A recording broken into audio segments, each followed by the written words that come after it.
In the late 18th century, life in Europe and America changed dramatically. Revolutions in America and France ushered in a new political order. The Industrial Revolution in Britain modernized farming, the processing of raw materials, and manufacturing of goods. Later, industrialization spread to Europe and to the USA. Economic progress came at a cost of rapid urbanization and social problems. Industrialization also influenced political change.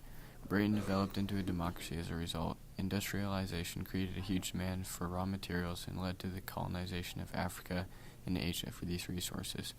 Industrialization and technological progress boosted European and American confidence and national pride. They became convinced that they were superior. Their lust for power climaxed in the two world wars of the 20th century. What is imperialism? Imperialism is a policy of extending a country's power and influence to another country through diplomatic or military force. So that brings up the question, is imperialism justified? Well, based on our research, we figured out that imperialism is justified. There's many different motives and causes that opens up opportunities for countries or even nations to adapt the ideas of imperialism. Here are a few different causes that result in the idea to imperialize. According to studies from Very Clearly, which is a part of producers and textbook writers for the modern world history textbooks, and for that from the past events, a main cause for imperialism is the drive for economic strength and power. For example, in the textbook it states, after the advent of industrial revolution, dependent colonies often provided to European factories and markets the raw materials they needed to manufacture products. Imperial merchants often established trading posts and warehouses. They created transportation infrastructures and sought control of strategic choke points, such as the Suez Canal in Egypt, which allows boats to cut thousands of miles of travel time between Asia and Europe. Imperial powers often competed with each other for the past potential resources, markets, and trade. He also includes that for a country to explore and expand, it requires a great deal of power and strength. There's many aspects such as the political state of the government that has to be balanced in order to agree on the ideas to explore and where they're going to go. Also, the economic state of a country must be stable so that they are able to fund the explorations. According to the textbook that is spread across many different high schools, McDougall-Littell states on page 306, Europeans viewed an empire as a measure of national greatness. As the competition for colonies intensifies, each country was determined to plant its flag on as much of the world as possible.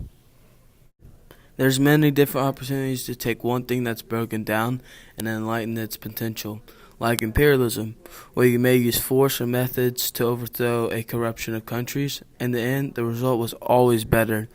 But when there's an end, there's always a start, and the start for imperialism, which was the causes that happened, is justified. All four ideas that have been mentioned are ideas that justify the action that may be take to do what's needed.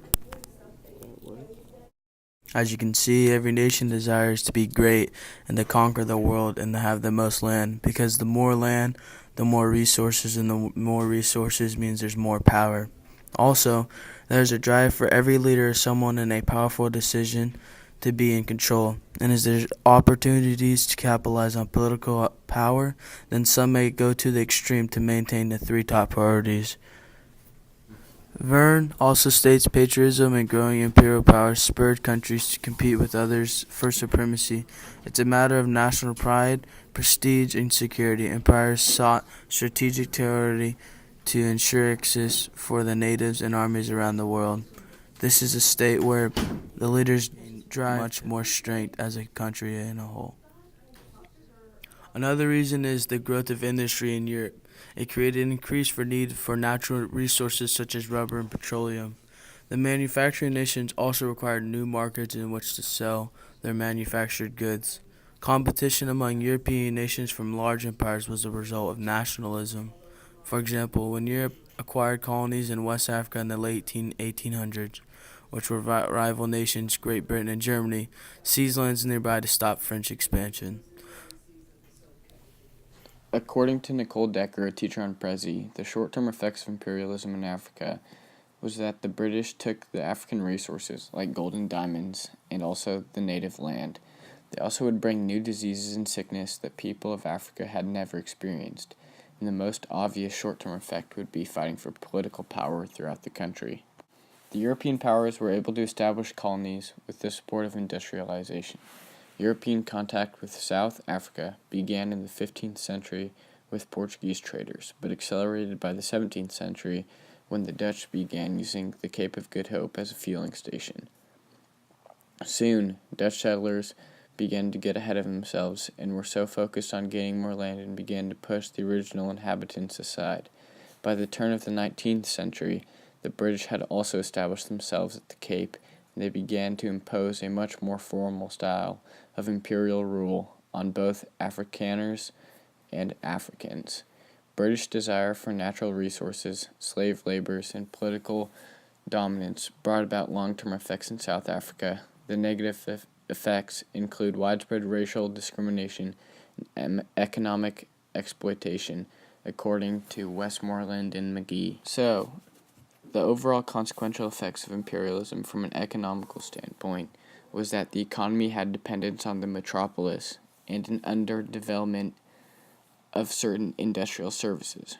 From a social standpoint, there is a population growth, racial segregation, racial deportation, religious and radicalism, and genocide.